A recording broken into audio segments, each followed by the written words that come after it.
Hi guys, this is Echo Sowers with another tutorial for SylenthTutorials.com.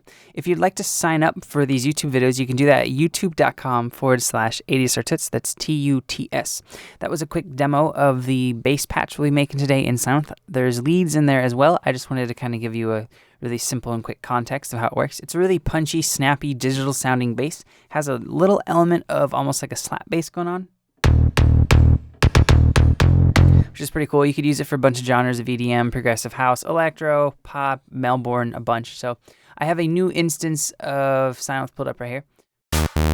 And I do have an instance of the LFO tool and Effectrix on the patch that you heard in the demo. I'm going to turn off the LFO tool, which is doing some sidechain compression, and I'm going to keep Effectrix on. All that's doing is just adding a little vinyl glitch to certain notes, so it's not going to drastically alter what you guys would be trying to recreate. And before we jump into Sylenth too much, I do want to point out, if you guys follow my tutorials, the DAW I'm using looks completely different. It's still Logic. If you see up here, it still says Logic. It is just skinned. It's like a Pro Tools type skin for Logic. I like it, nice and bright. I am completely blanking on the name, the guy who makes them. It's a Polish guy. If you guys want to know, shoot a comment and I'll send you a link. I think they're like $5, but really cool, professionally done skins for Logic X if you're into it. So, but let's jump into the Sylenth tutorial. So first thing you're going to do is you're going to keep the polyphony on 3. You're not going to need more notes than that if you're doing a bass. And then I'm going to turn the mono, the legato, the portamento up to about 4 right now. It's not going to change the sound too much, but let's go to Oscillator A1. I'm going to pitch this down to -1. Keep it on this saw. Crank the voice count up to 8. Keep the volume up to 10. And then what you're going to do with this phase, you're going to turn it to 121 degrees. And I just got really lucky with that, but 121.171. All right, you're going to keep detuned stereo there. Let's move across to the amp envelope now. And then the decay, I'm just going to boost the decay a little. I don't need a whole lot of decay on this, but I'm going to do about 3.45 or around there.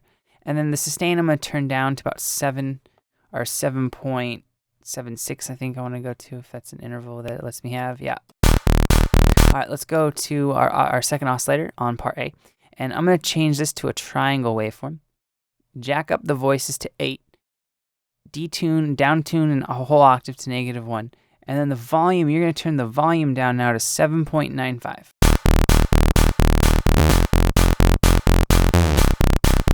I'm going to turn the main volume down a little. It's getting loud. All right, go over to part B.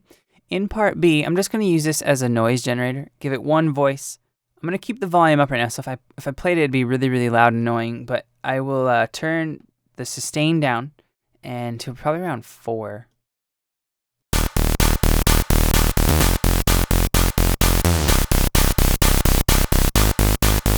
Okay, I went with 4.54. And now let's add a filter to this because it'll help tame the noise. So I'm going to select a low pass filter type. Make sure your input is on B because we just want that to affect part B, which is our noise. And turn the cutoff down now because I don't want it as bright.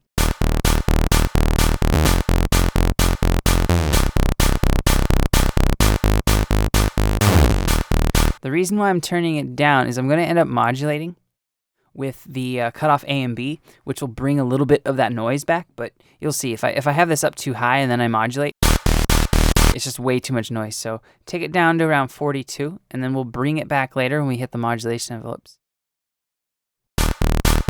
Okay, so go back to part A, and in part A, what you're going to do for your filter is you're going to select a low pass filter type, just like we did in part B, and you're going to turn the cutoff down, which is going to kill a little bit of the sound. But again, we're going to bring it back with our modulation envelope. So I'm turning this down to around 16.47. Turn the resonance up to about 4.3. I think it's 4.33, yeah. And now I'm going to turn this drive up as well to about 3 or 2.90, I think it is. Okay, so now let's boost the master filter control just a hair. I'm going to take it to about 234 hertz, so just a little nudge. The resonance, I'm also just going to boost just like a smidge to 0.62-ish, I think, 72 maybe, 67. I'm going to notch this key track out a little bit as well. All right, so that key track actually has the, if you crank it up all the way, the filter, it assigns a key tracking function to the filter frequencies that are opening up, but I like using just a little on basis. So now that we got the bare bones of the sound kind of set up here, let's go to our modulation envelope 1. I'm going to select cutoff A and B. Remember I said we're going to bring in a little bit more of that noise. I'm going to turn the little rotary knob here up to 3.33. And now I'm going to turn the decay up. I'm going to turn the decay up to 2.41.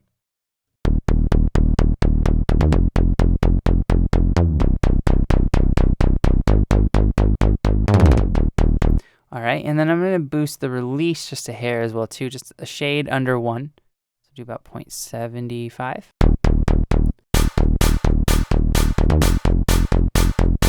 Okay, so now go to your second envelope, modulation envelope, and we're going to do the pitch A and B trick. I've showed you guys a bunch. So just turn this up to about 4 or 5, anywhere in there, and then boost your decay a little.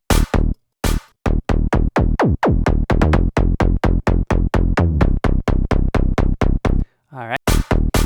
That's adding some snap to the attack of the note. Now I'm going to go to the LFO here, and I'm going to add a little bit of modulation. So take the rate up to around, I think it's around 1/32D. So make sure you have the sync selected so it gives you that instead of hertz values. So 1/32D. And now, so a dotted 30-second note. Now I'm going to select pitch A and B here. And I'm just going to boost this rate knob as little as it lets me, which I think it'll take me to 0.10. I'm going to boost the gain knob now on the LFO to about 0.76.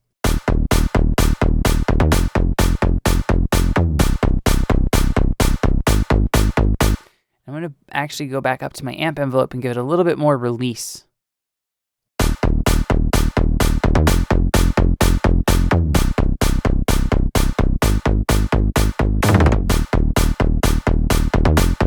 All right, and with this type of sound, it's always cool to kind of have something set up to your mod wheel. So I'm going to assign, select mod wheel in miscellaneous, and then I'm going to select cutoff A and B here.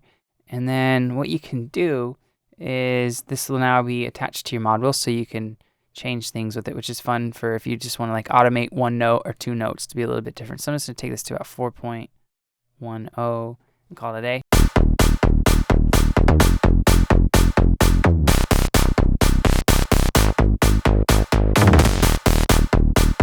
All right, so that squares away everything we need to do, save for some of the effects. So let's actually start doing that now. I'm going to go to this distortion module, and I'm going to activate the overdrive, which it should be by default, unless you were editing a different sound, and turn the amount down a little. I'm going to turn the amount down to probably around 3-ish.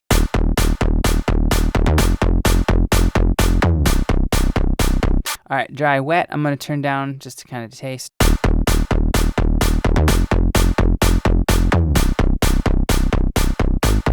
All right, sounds about right to me.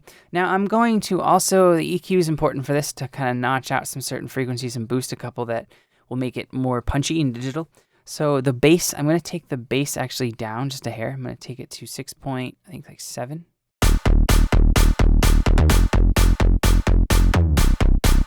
All right, the bass frequency, I'm going to turn up to about 154 hertz.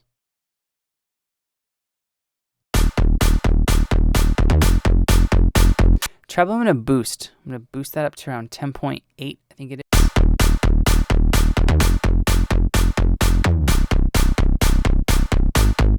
And then I'm going to take this down to around 3064, so just down a hair.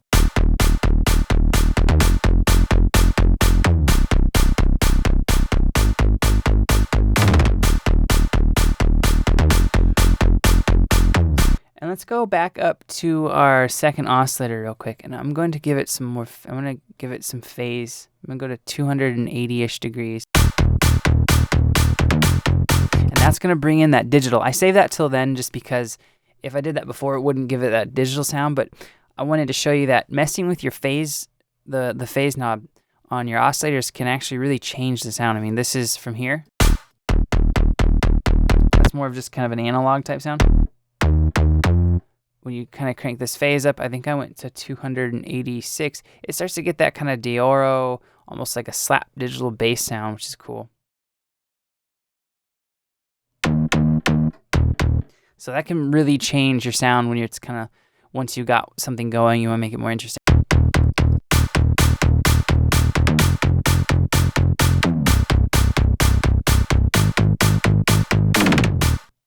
All right, so now I'm going to go to my reverb now, and I'm going to add a little bit of reverb. I'm going to turn the size down, so turn it on real quick. That'd be helpful. Turn the pre-delay down just a little, turn the width and damp, or keep those where they are, and turn the dry wet down.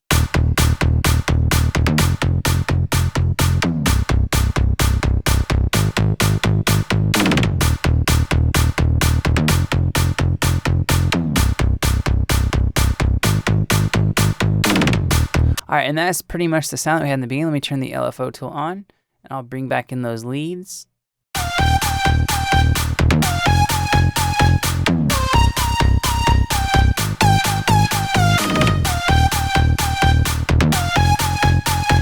And there you have it, kind of really good digital. It'd be a great offbeat bass in Melbourne. All right, so if you guys have any questions or comments, let me know below, and I'll get back to you as soon as I can. As always, thank you for watching. If you haven't checked out sylenthtutorials.com, head on over there. Tons of cool things, Sylenth. I'll see you next time.